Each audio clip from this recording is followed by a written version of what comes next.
Assalamualaikum warahmatullahi wabarakatuh. Nama saya Erik Wiradi Putra. Profesi saya adalah konsultan kreatif dengan spesialisasi audiovisual dan juga saya seorang voice over talent. Saat ini saya juga diberi amanat menjadi Ketua Divisi Komunikasi dan Gerakan Komite Pemulihan dan Transformasi Ekonomi Jawa Barat. Baiklah, saya akan memulai dengan sedikit kembali ke awal tahun 90. Ketika zaman terasa begitu cepat bergulir.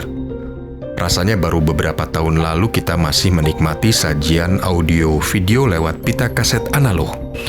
Kemudian di sekitar tahun 90-an, format CD dan VCD mulai memenuhi pasar. Format digital berbasis pada bilangan binari masih terbilang baru pada saat itu, masih dalam pengembangan. Namun pengaruh yang besar sudah terasa sejak sistem ini diperkenalkan. Dimulai dari beberapa peralatan elektronik rumah tangga, terutama yang berkaitan dengan alat hiburan elektronik. Memasuki tahun 89, World Wide Web atau WWW lahir sebagai jembatan komunikasi global. Jaringan internet adalah keniscayaan. Tinggal menunggu infrastruktur jaringan yang luas dan bandwidth yang kuat, maka digitalisasi akan mulai bisa terwujud. Multimedia digitalisasi. Prediksi tentang kemajuan teknologi untuk komunikasi dan informasi merupakan sebuah kata kunci untuk menguasai dunia. Kecepatan mendapatkan informasi, komunikasi dan telekomunikasi menjadi sebuah perlombaan di seluruh dunia bagi negara-negara yang ada di dunia, memperebutkan data agar dapat menggenggam dunia. Demikian istilah pada saat itu. Kemudian, Yahoo, Google, dan berbagai search engine lainnya mulai masuk dalam kehidupan masyarakat di dunia. Electronic mail atau email, atau kita juga sebut dengan surat elektronik, menjadi sebuah kelaziman baru bagi penduduk dunia sebagai bagian dari identitas modern yang berbasis pada internet. Melalui WWW, tatanan ekonomi dan perdagangan dunia berubah. Pasar global terbuka lebar. Perjalanan perdagangan melalui internet dimulai. eBay menjadi salah satu marketplace pertama di dunia yang sukses. Sasaran perdagangannya tidak hanya menyasar market lokal, namun menjangkau seluruh penduduk dunia yang bisa mengakses lewat internet. Sejalan dengan pembangunan infrastruktur dan pengembangan teknologinya, bermunculan marketplace lain di seluruh dunia, seperti Amazon di tahun 95, Alibaba di tahun 99, dan marketplace Indonesia seperti Tokopedia, Blibli, Bukalapak, Shopee, dan masih banyak lain. Masih banyak lagi lainnya. Kemudian transaksi melalui pembayaran online PayPal di tahun 1998 memuluskan pertumbuhan ekonomi dan perdagangan global. Tidak terkecuali di Indonesia, seluruh aktivitas transaksi platform online meningkat selama kurang lebih 2 dekade atau sekitar 20 tahun.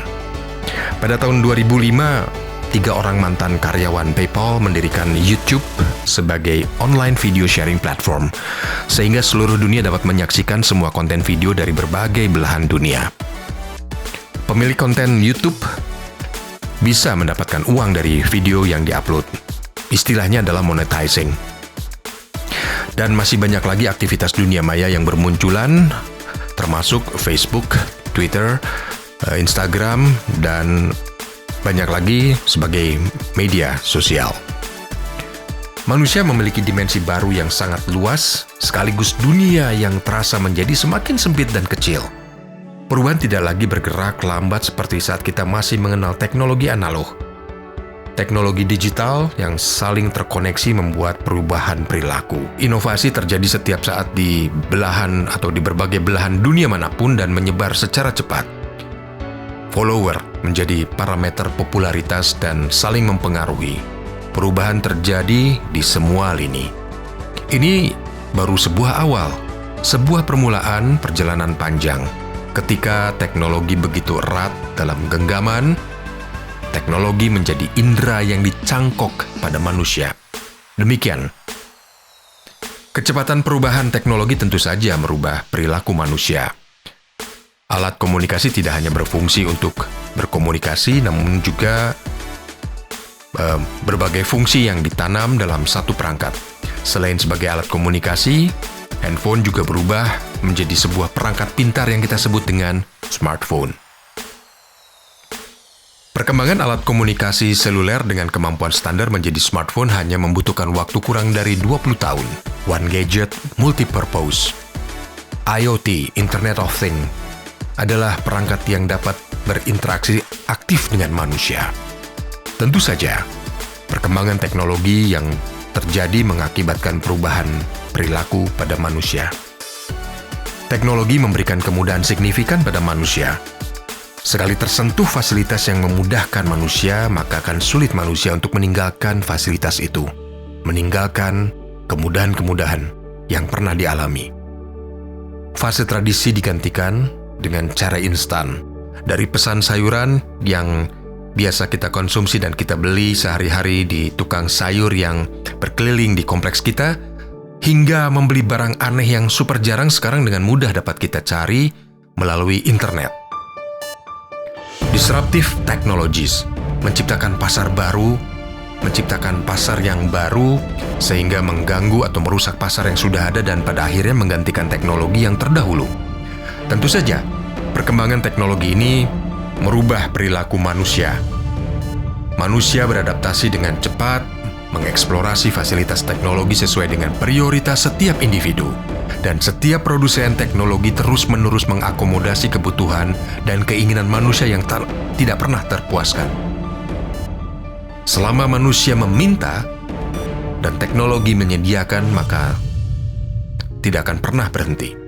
Belum khatam pada fase disrupsi teknologi, pandemi COVID-19 kemudian memberi pekerjaan rumah baru yang memerlukan nafas panjang dan belum bisa diperkirakan waktu berakhirnya.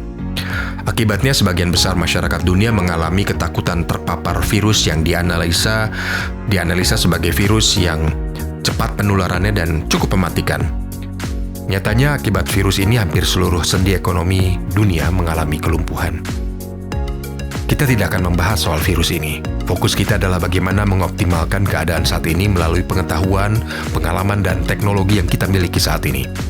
Fokus pada pemulihan ekonomi melalui cara yang aman dari penularan COVID-19. Berbagai sektor ekonomi harus terhenti. Misalnya di sektor pembangunan infrastruktur, karena harus dialihkan pada sektor yang lebih penting. Misalnya pengembangan ketahanan pangan, kemudian UMKM. Ketahanan pangan sangat penting mengingat jangan sampai kemudian terjadi krisis pangan di masa yang akan datang. Oleh sebab itu, ketahanan pangan menjadi prioritas dalam pemulihan ekonomi. Dalam perjalanan upaya pemulihan ekonomi ini, kita menemukan berbagai hal baru yang lahir atau hal-hal lama yang dapat kita revitalisasi sebagai jalan keluar dari pemulihan dari kondisi seperti ini bagi pemulihan ekonomi. Mungkin ini akan menjadi solusi hybrid.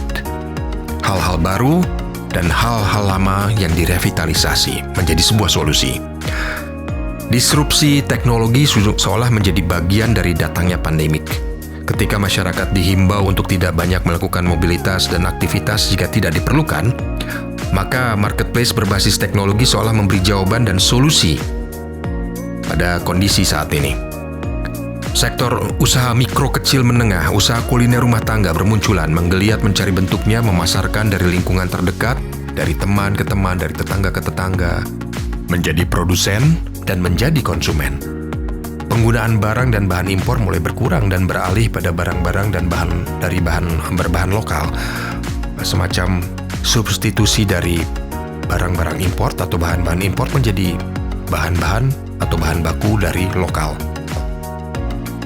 Jika kita amati, semua rangkaian peristiwa berawal dari inovasi digital, kemudian marketplace, smartphone, IoT atau Internet of Things, disruptive technologies, pasar global, hingga terjadinya pandemik saat ini, berlangsung sangat cepat, dan seolah kemajuan teknologi yang ada saat ini khusus disiapkan untuk sebuah kondisi yang terjadi saat ini. Namun dalam pemikiran saya, seharusnya kita lebih fokus pada manfaat yang bisa digunakan untuk memperbaiki kondisi saat ini dan menggali potensi dalam diri kita agar dapat menghadapi kondisi yang lebih baik. Berbeda dengan bangsa lain, bangsa Indonesia memiliki budaya yang berakar kuat. Potensi untuk menjadi lebih maju dengan menggunakan teknologi masa kini tentu akan menjadi modal besar bagi kita untuk bangkit. Setidaknya Indonesia memiliki beberapa kekuatan, diantaranya jumlah penduduk yang besar sebagai produsen juga bisa sekaligus menjadi konsumen. Budaya gotong royong, tepo seliro yang menghargai keberagaman, silih tulungan dalam budaya Sunda yang menjadi filosofi interaksi di dalam masyarakat Sunda yang seolah saling memberikan jaminan kehidupan sesama manusia di lingkungannya, di lingkungan terdekatnya. Kemudian bagaimana alam yang memberikan kesuburan tanah, kekayaan laut, ikan, mineral, dan lain sebagainya, dan banyak hal lain yang tidak bisa kita sebutkan satu persatu. Bukankah ini modal besar buat bangkit?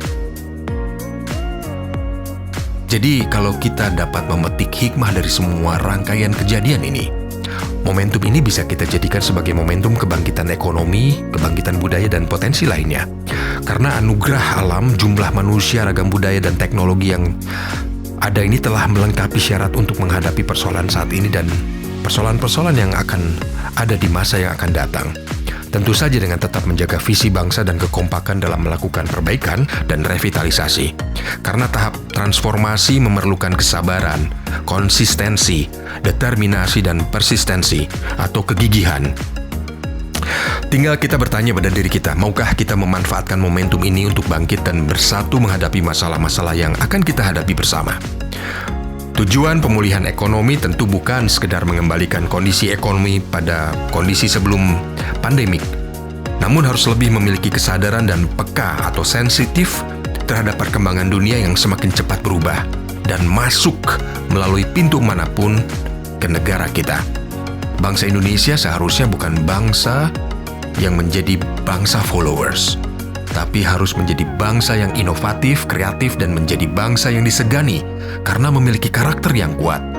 Dan sejarah pernah membuktikan bahwa kita mampu dan pernah ada. Tak ada yang tak mungkin jika berusaha untuk mendapatkan, tentu dengan memohon izin kepada Allah, satu-satunya Tuhan pencipta semesta alam. Semoga kita segera bangkit, semua bisa, silih tulungan.